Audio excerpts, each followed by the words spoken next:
HIV Positive Association entail? Tell us what the job as a project officer, diversity project officer. What does that entail? Yeah, diversity, the word diversity is diverse itself, where everybody can define it. No, I mean, what does it mean to you? I'm coming there because first, well, I have to explain what diversity means at my job. All right. And then I will tell you what actually I'm doing in that aspect. Okay. Yeah, the diversity in the aspect of the project I'm running, it means all the diverse migrant group or cultural group within the Netherlands with HIV. In that aspect, it includes both whatsoever. Yeah, it includes both individuals from Europe, Africa, America or South America also. So I mean all yeah, except for groups.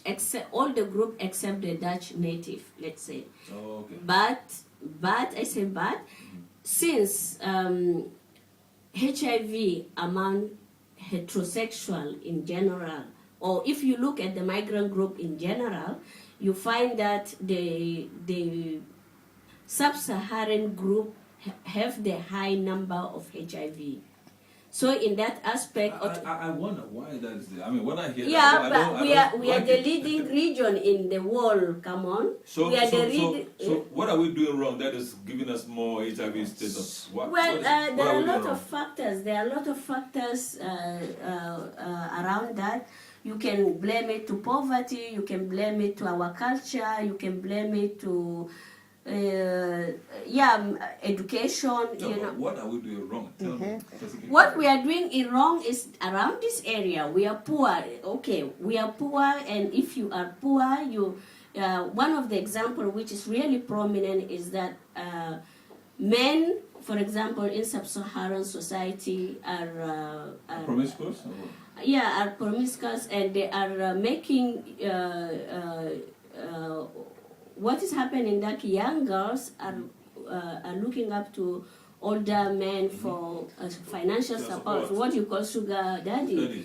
And sugar daddy is one of the things that is really also increasing HIV in sub-Saharan, because sugar daddy has family. So are you telling me in sub-Saharan Africa, people practice this sugar daddy business more than in other parts of the world? With young girls other parts of the world, South America, they don't have? As a researcher, I won't say that because I don't have an evidence, because this is not something which is being, I don't have an insight about. But if this is what is coming around very often, that in reality that could be truth, but as I say, I didn't have enough evidence to tell you that that's what's happening. Because also if you look at the cultural aspect of sub-Saharan and Africa in general, polygamy is still there. Okay. All right, you have made your point. Yeah, polygamy is still there. Polygamy is still there, even if the sugar daddy thing is not well known. But there is still polygamy, and whether formally or not, whether known or unknown, sometimes you find men having more than one sex partners, and the same with women. I don't want to exclude this. So in that aspect, then there is possibility. Hello, good morning. Hello. Hello, good morning. I think I missed the caller. Well, sorry about that. I don't know what went wrong. You can call us back. Go ahead. Yeah, so in that aspect, the cultural part, in poverty, because as if you are poor, then people find some means of getting money, and this means can be sometimes also infectious, or dangerous, like getting HIV. And why it's that becoming a problem? Because if you compare with the East Europe or other places, their main source of infection is through intravenous drug use. Hello, caller. Good morning. Yes, good morning, sir. Yes, sir.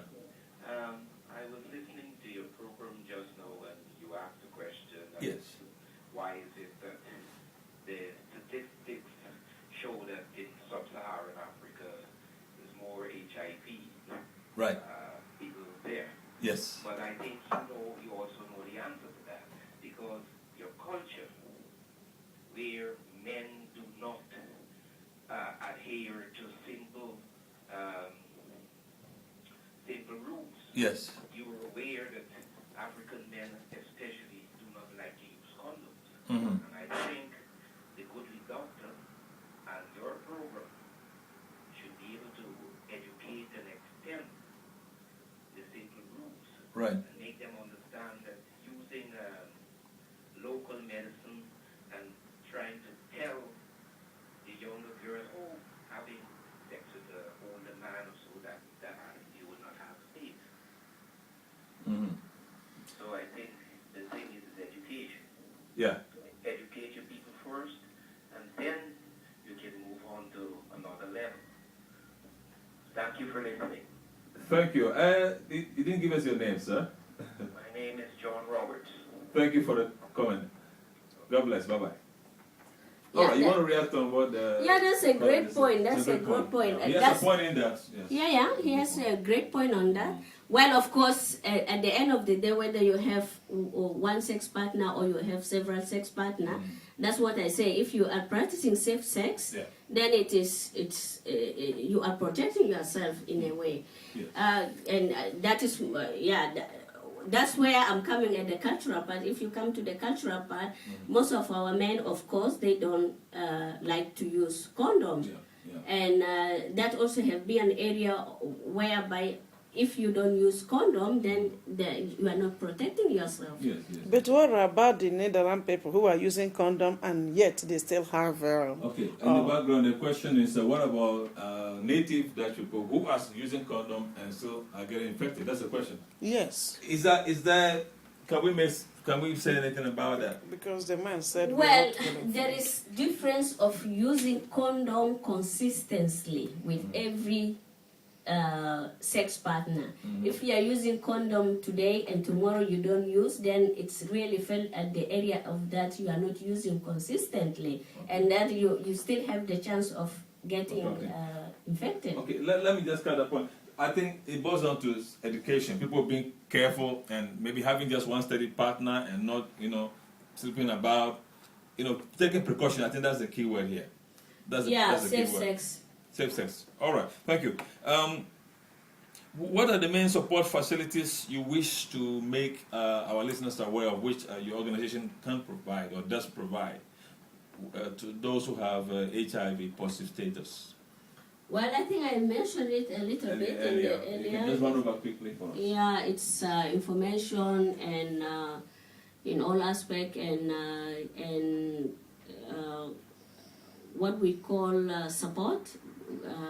Body support or individual you can talk with, and capacity building. Yeah, it's all around these three areas, let me say. And the service lines you mentioned. Yeah, service line, that's also part of the information. Okay, wonderful. Now, how may one access these facilities?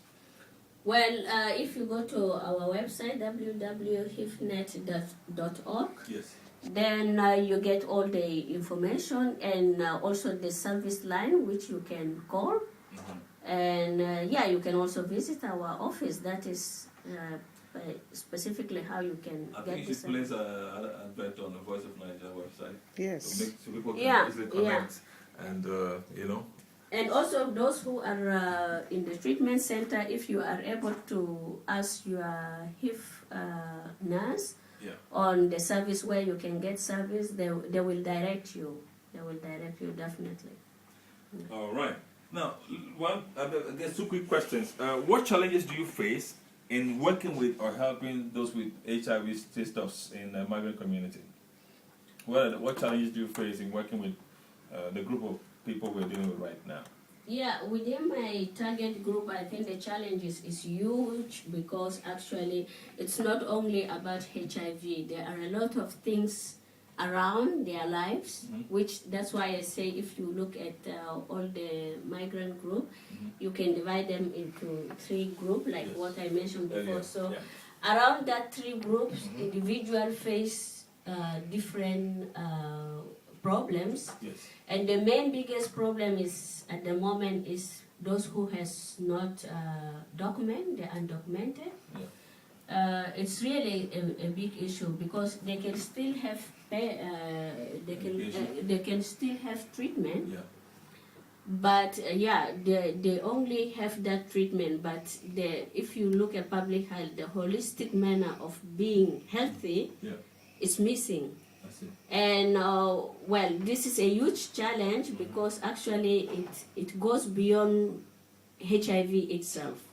It's something bigger than the disease itself, or So in that aspect, it's challenge. It's a big challenge. Sometimes you don't know how to help somebody because it's not only there are other things which is related to being healthy. Yeah.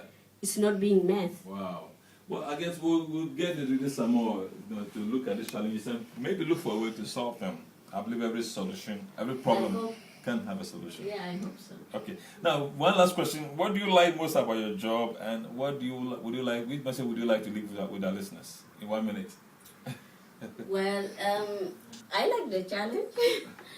Well, I think it's just about making difference in any way. If you are able, even if it means a listening ear to somebody, sometimes that's quite relieving. It's not that we are coming with a huge solution that we are doing ABCD, but sometimes it depends. That part of. Hello, good morning. Goedemorgen. What's that you? Sorry. Yeah, go on, Lola. Okay. Yeah. Can you imagine? Yeah. So in that aspect, the challenge is huge. We are doing our best to be able to provide the possible information or support we can. Yeah. But sometimes it's just beyond our reach. And Wow. Yeah. Okay. I want to say thank you so very much. The time has gone by so fast. Okay. Thank you for coming, Dr. welcome. Laura Nunu, and we've enjoyed your company. We hope you come back soon. Well, listeners, as you know, we have just landed safely. We had a rough takeoff this morning, but the Lord kept us in the air, and now we just landed. Thank you for joining our company too, and we trust God will be back your way next week, Monday, with more exciting issues and topics. God bless you. We love you.